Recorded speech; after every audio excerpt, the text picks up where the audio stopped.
The number you have reached, 911, has been changed to a non-published number. Come in after the chief is gone. Now, I hear every single story that these other officers tell me that work during the day. You know, I hear from my sergeant what has happened during the day. He fills me in. Which sergeant are you referring to? Sergeant Ponce. He's been my only sergeant. From Eddie, you know, who I trust like a brother. He tells me what he knows. Other officers tell me what they've got going on, you know. And it's just, you put together what's actually happening, and you get angry. But the chief has never had anything to direct against me, so he's never had anything.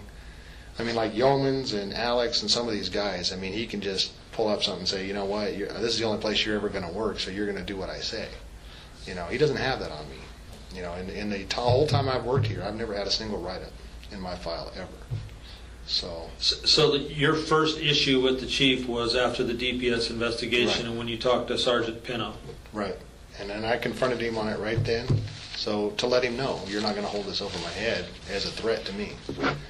So, and I think he understood that, and I think that's where the retaliation came from. But this is the only way he can retaliate against me, is doing stupid stuff like that. He has nothing that he can say. You know, I'm probably one of the best officers that work here. I'm one of the most decorated officers that's worked here, and he has nothing on me. Okay. You know, nothing. There's never been never a written reprimand, nothing in my file. Now, what criminal allegations, if any, do you have against the chief? My criminal allegations, like I said, you guys already know about the Aegis deal that we turned in. I don't know anything about that. Okay, I understand the people that has that information. I trust them. I trusted that woman to babysit my children when me and my wife got divorced. And you're referring to who? Linda Conley. Who is used to be the chief's administrative assistant? Right. She has never lied to me in the 6 years that I've known her, ever. She's been the most honest person I've ever known. I've trusted her with my children. And correct me if I'm wrong, but she no longer works for Quartzsite PD. She was fired. She was terminated. Do you know what for?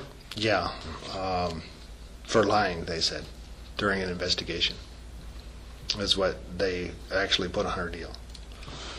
Do you know why Sergeant Ponce was fired? I don't. Okay. I know he was terminated. I don't know what actual reason they gave him for that termination, but I do know that he was terminated. Okay. So what criminal allegations do you have against the chief? My criminal allegations come from talking to the citizens who complained to me, because I'm very well known in this town. So, and I'll be the first one to say this. The citizens that do come to me wouldn't even have a leg to stand on if the chief had not made mistakes in the past. Okay, they would be the same hippies we'd be arresting for pot violations, different stupid stuff. So they're not model citizens. Exactly.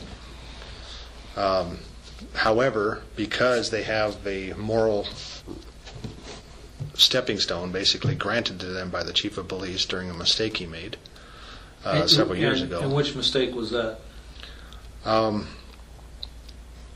This is the actual way that it went. Okay, they got a call of a dog barking in a trailer at a pet grooming deal. This woman is nothing more than a vendor. She was a sometime resident, dirt poor, hippie. You know, she looks like a pothead. I mean, and I'm sorry. Who are we referring to? Her name is Jade Jones, Jennifer Jade Jones. Okay. She had a dog grooming business, and the dog catcher went there to answer a call complaint because he still took care of Quartzsite at that time. When he arrived there, he demanded to see the dog, you know, and because it wasn't her dog, but it was inside her deal. You know, he says the dog is there, he's missing its owner, that's why he's crying. You know, we'll do what we can to shut it up. He still demanded to see the dog. Because she said no, and because this guy had a little bit of a power trip, he called the Quartzsite Police, and several of the officers at that time showed up who worked for Sergeant Frosto, which was, I believe, was Rodriguez. I believe Officer Schultz was there.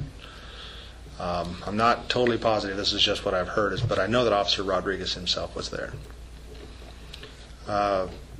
At that time, they said, he explained, I need to go in and I need to check this dog. And they said, well, we're going to go in there and we're going to check this dog. So even though she made it perfectly clear they did not have permission without a warrant to enter that residence and a place of business, they did.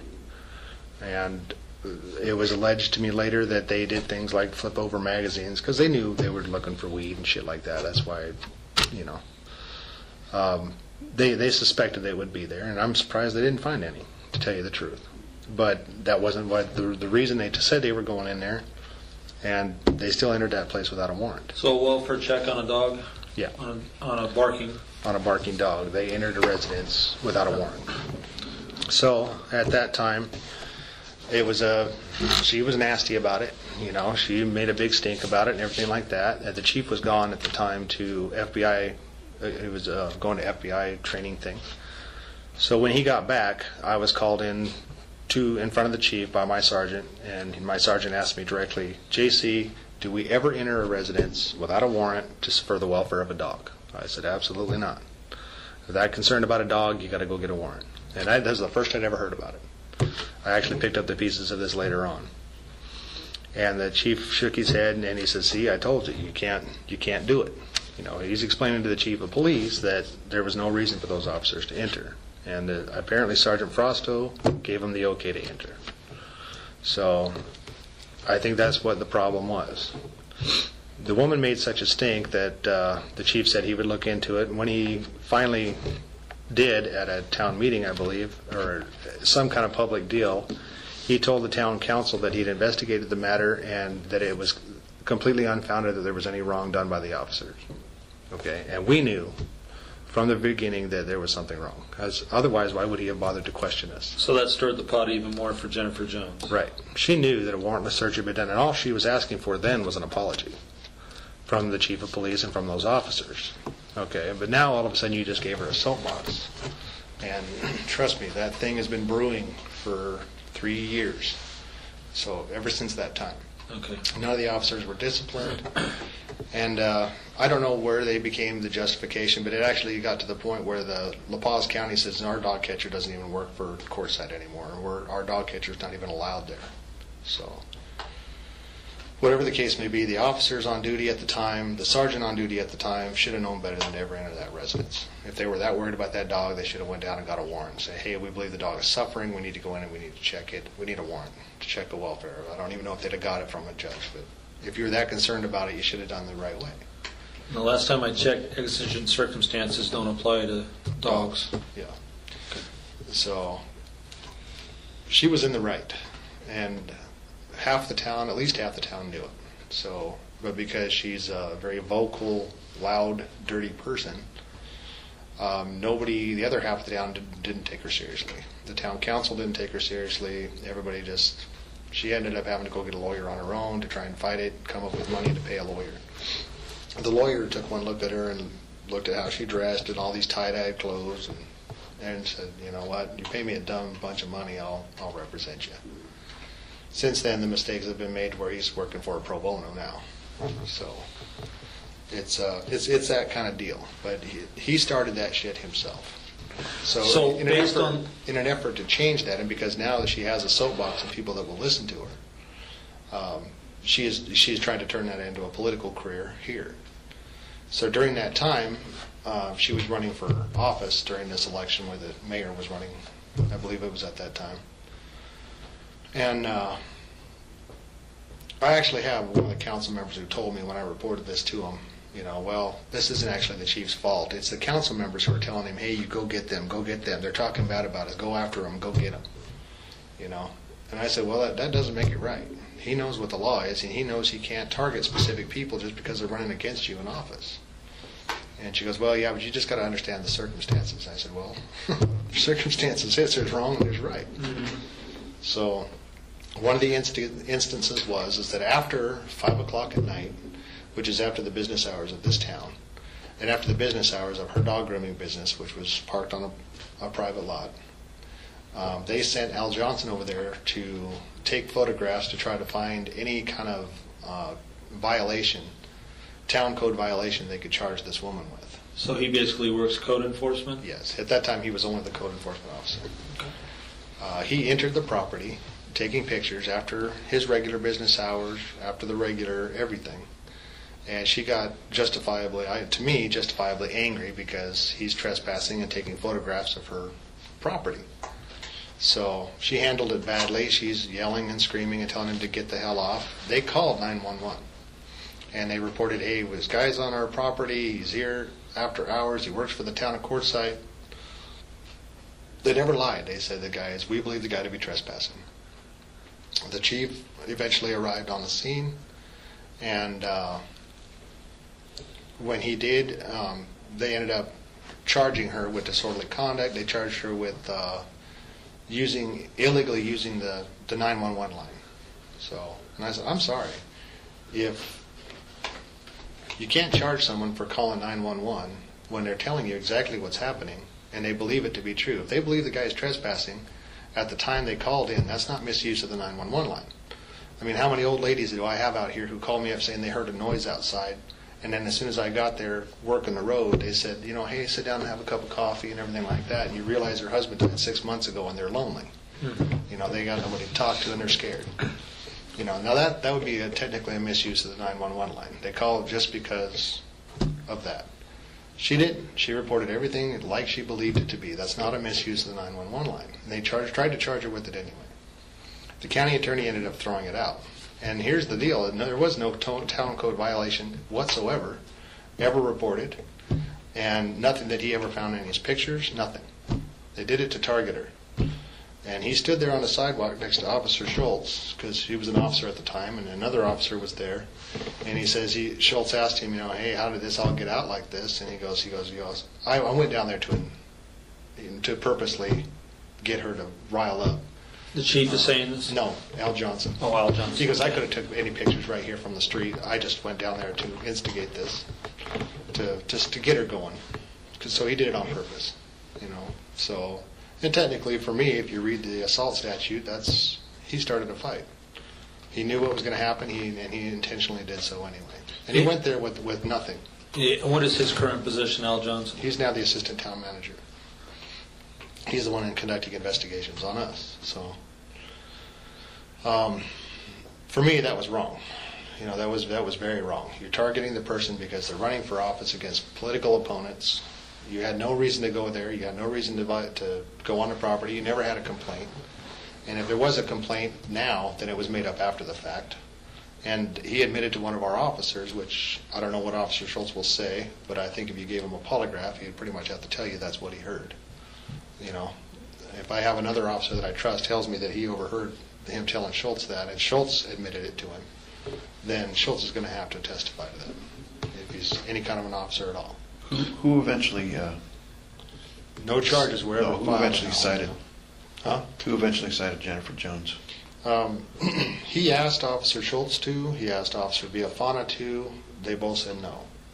Actually, Officer Schultz called ASCOPS and said, hey, this is the situation. They're asking me to charge this or to go arrest this person. They weren't asking him to just cite him. They were asking him to go physically arrest him. And he said, okay, well, if you do this at the order of your chief of police, based on the crimes that he says has been committed, you just document that in your report. And he called the county attorney, and the county attorney then turned around and called the chief of police and said, hey, why is your officer calling me about this? And then he was very angry, and then he didn't end up having Schultz go effect an arrest. So the chief became angry? The chief became angry with Schultz for ever calling the county attorney. For basically backdooring right. the chief, according to what the chief... Because Schultz suspected that it was a wrongful arrest. And truthfully, it is. You can paint it any way you want to with a report. If in doubt, don't do it. Exactly. So, and Officer Villafana will testify to you he was in doubt, and I think he turned him down. I think Shelley may have turned him down. There were several officers that turned him down. Said, no, I will not arrest for this. So he eventually got Officer Garcia to go effect an arrest at a town council meeting, I believe. She was the one who actually made the arrest and took her to jail for that. No charges actually came out of it. The county attorney and our town attorney were both refused to file charges. Who was the county attorney at the time? Sam Biederman. He's no longer the county attorney? He is still the county attorney. Oh, he is? Mm-hmm. And our town manager was Matt Newman. Our town attorney. And that was one incident there. So now you understand the situation. Chief knows these people. He knows Jack Jones. He knows Jennifer Jones. He's known them now for 3 years. He's dealt with this woman, basically telling everybody in the world what a son of a bitch he is for the last 3 years. He knows these people. So another time during the selection process, they were living on Ironwood. They had moved to an Ironwood swap meet area, which is across the street from the Shell station here in town.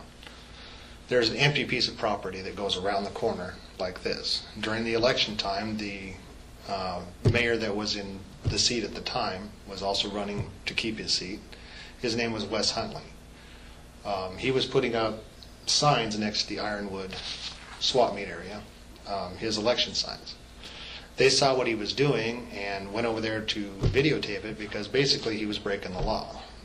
The rule was that you could put up one sign per property. He was putting a sign every few feet all the way around the entire property.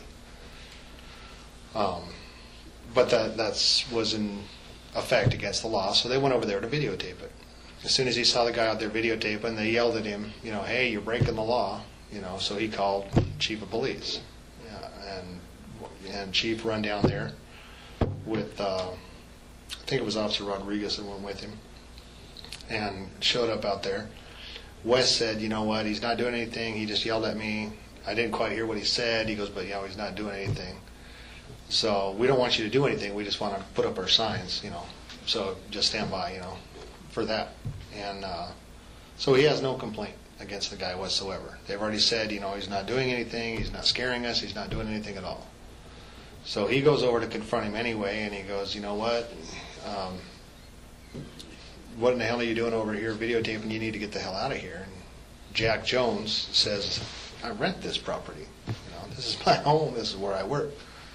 He goes, it's not illegal to videotape him breaking the law. And there's actually a YouTube video of this whole thing. And he goes, I want your ID. Now, he knows the guy. He's known the guy for 3 years. He's known all of his aliases, everything about him. He demands his identification. At that time, Jack Jones turns around to walk away, and he reaches out and grabs a hold of him and detains him. So right there, for me, an arrest. That's an arrest. It's illegal detainment. He knows who the guy is. He has no reason to arrest the guy. Nothing. And he goes, I told you I want your identification. Well, anybody I can walk up to on the street as a law enforcement officer, if I say, hey, what are you doing here? Can I see some ID? If that guy decides to turn and walk away, unless I got a valid reason, I got to let him walk away. That's the way I understand it. Unless I have a real valid reason to check that man's ID. And when I have prior knowledge of who this man is, I don't think I have a valid reason to check his ID unless I'm pretty sure he has a warrant. And he goes, well, I'm going to my trailer to go get it. I don't have it on me. So Jeff follows him back to the trailer where he is. He goes through a gate. He comes back out. He gives him an ID. And the mayor pulls up, and he's parked there. And they tell him, look, that man's been a witness to the whole thing. He's been sitting right there. I called him right when you started talking to Jack. So if you need to know something, go talk to him. And he refused. In fact, they tried to chase the mayor out of there, even though he was a witness to everything that was going on. And then they tried to charge him with disorderly conduct. And they charged him. They charged him with disorderly conduct. Long form? I don't remember if they arrested him or I think I think it was long form to try to get him arrested for that deal. And we told the chief, myself and Eddie, when we heard about it, because he came out of the deal and he goes, well, what's going on? And I said, well, this is what we heard. Because at that time, I had no problem confronting him. I said, for me, it doesn't sound like there could be disorderly conduct because if you got no victim, then you got no crime. That's the way it goes for us. We can't just arrest someone on the street because they're being stupid at Shell unless we got a victim that says, he was being disorderly. If there's not a victim, then the county attorney won't allow us to arrest the person on a coverall of disorderly conduct. We're throwing this guy in jail. Parties to a crime. Right. He goes, well, I looked it up. There's lots of case law that says that you can arrest as an officer for disorderly conduct without a victim. He goes, and that's how it went. So, okay, well, I disagree, but it's your deal. You did it, But for me, it started off with an illegal detainment, an illegal arrest, basically an assault when he grabbed the guy, so because he didn't have any reason to. And writes in and then charges him with disorderly conduct. And then the one witness that is sitting there the whole time, that would be an unbiased witness, supposedly, the mayor, never even gets talked to. Never gets asked to fill out a form, nothing. So, now, has the chief ever come to you and asked you to make traffic stops specifically targeting certain people? yes, he has, those same exact people. This, Jennifer, Jack Jones? Jennifer and Jack Jones. Anybody else? Yes, Vito. Vito Austin? Yeah. He didn't ask me specifically. It came to me through another officer that if we saw Vito, he was driving around with one plate in the front, one plate in the back, stop him and cite him. And who was the officer that came to you and told you that? I think it was Villafauna. I want to say it was Villafauna, but it might have been Yeomans, because Yeomans had just been transferred back to our crew, I think. Actually, Yeomans ended up later doing it. I told him I ain't doing that. You know, if he's got a valid license plate on the back, the guy lives here, he's a businessman here, and he's still carrying his old state plate on the front, yeah, I might stop him somewhere where in a neutral situation and say, hey, you know, that's technically illegal. You're displaying a fictitious plate on the front of your vehicle. You know, you need to take it off. But I'm not just going to stop him, write him a citation, try to arrest him and effect an arrest and do it that way. Do you know what the chief had against Vito Austin? Yeah, Vito is a very vocal against the chief of police, the government in general. Vito's against the chief of police because of Sean Austin, his brother. Sean Austin had a daughter that was a minor. She was 15 years old at the time, that one of our officers that no longer is employed here was having an affair with. Officer Starr? Yes. So he did not get a satisfactory deal out of that. No charges were filed. The proper procedures for how that shit gets investigated wasn't done. And who was supposed to investigate this alleged sexual misconduct with a minor? Well, I can't find it anywhere in policy, but the standard procedure is you call in another agency to investigate one of your officers. The chief of police doesn't do his own investigation on one of his officers. So it was actually the chief of police that was allegedly doing the investigation? Yes. And he did two. He did two investigations of the matter. The first one, he went to the mother. The mother said, no, my daughter says there's nothing happened. There's nothing happening, because at that time they were tickled pink that her 15-year-old daughter was seeing a cop. Okay, later on, though, that changed. You know, and I'm not saying this is a high-class standard family either. These are all potheads and drug heads, you know, whatever you want to call them. But it doesn't change the fact that Starr made a mistake. And I know that he made a mistake. My brother worked as a tow truck operator. He came to me and told me, look, you know, after this whole thing came out on the second time, I says, well, I don't know, they're trying to say that Starr was doing this and doing this. I've talked to Starr. He says he never actually slept with her, but he was meeting her in different places and things like that. And my brother says, no. Remember that time when Starr was out there in the wash and he got his truck stuck?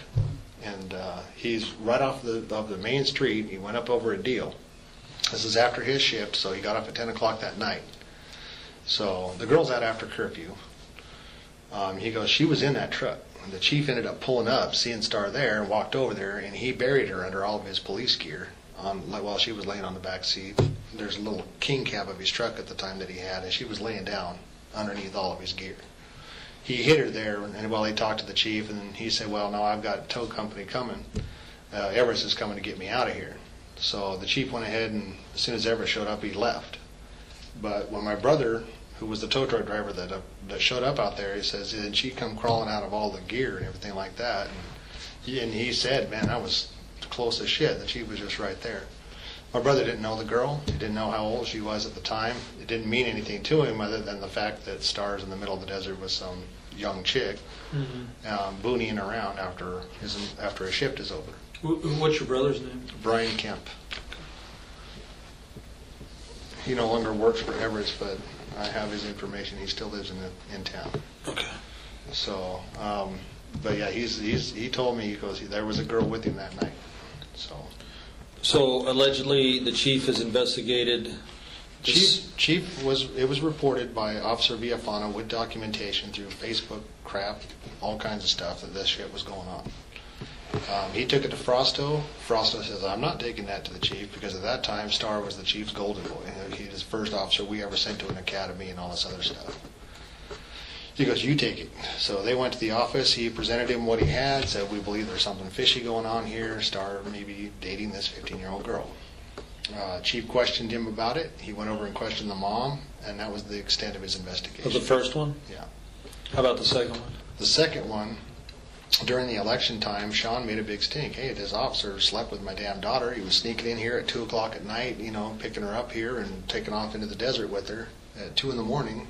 And he goes, you can't tell me they were messing around. And I'll be the first one to tell you, the reputation of this girl was she slept with everybody in the whole damn town. It doesn't change anything. It doesn't change what's right or what's wrong. But, it's not that the father has a real big moral thing to stand on. It's the fact that Starr, Who was a sworn who's officer? a sworn officer, violated that deal. And when that finally came out again, and now that he's already conducted supposedly an investigation into his officer a year prior, he now can't afford to call in another agency to go after him, even though Starr's no longer his golden boy. So he has to reinvestigate the thing himself. And him and Frosto do so. They've got their documentation as far as what they did. I think they talked to Sean. And they've concluded that since there was no victim, because the victim now lives in Oregon, and since nobody's complained as the victim, then there's been no crime. So, Do you know if they pulled a DR number for yes, this? they did. Is it on file with the department? Should be. Okay. Should be a DR number on that deal. There should be documentation. There should be recordings on that deal. As far as the several interviews they conducted? Mm-hmm. Because I have seen the interview. It's windy as crap out, but I went in there, and I'm not real good with computers, but Eddie is. And he goes, hey, Kemp, come here and take a look at this. And he showed me Frosto's, or the chief's, camera, those little views. Mm-hmm. They showed me the deal where they went out and did it. So if they put that deal on to save, then there's got to be a report. Now, if the chief wrote it or whatever the case may be, but he was sexual misconduct with a minor was what he was investigating. Okay. Now, because it was one of our officers, I don't know if it was open for us to go in and read, so they may have a case number, but we might not know what the report is. Okay. It's got to be there somewhere, though. All right. Now, have you ever conducted a traffic stop on any of the individuals that the chief wanted targeted? Never. I have been told, he told me one night, myself and Eddie, that... The chief did? Yeah. He told us, look, they're going to be leaving this. They've been kicked off of the Ironwood or the Greasewood, whatever the hell the deal is. And you're referring to the Joneses? The Joneses. He goes, their licenses or their plates on their vehicles are not valid. He goes, I want them stopped and I want them cited. And anything else you can get them for. So we said, okay, because that's what you do. You just got to go along with it. And so we go out there to patrol. He parked his vehicle across from the Greasewood swap meet area there. For 2 hours, he sat there and watched them. And we went up, did our job, and I says, I am not stopping these people for this deal. Not without a justifiable. I'm not going to do selective enforcement on these people for this.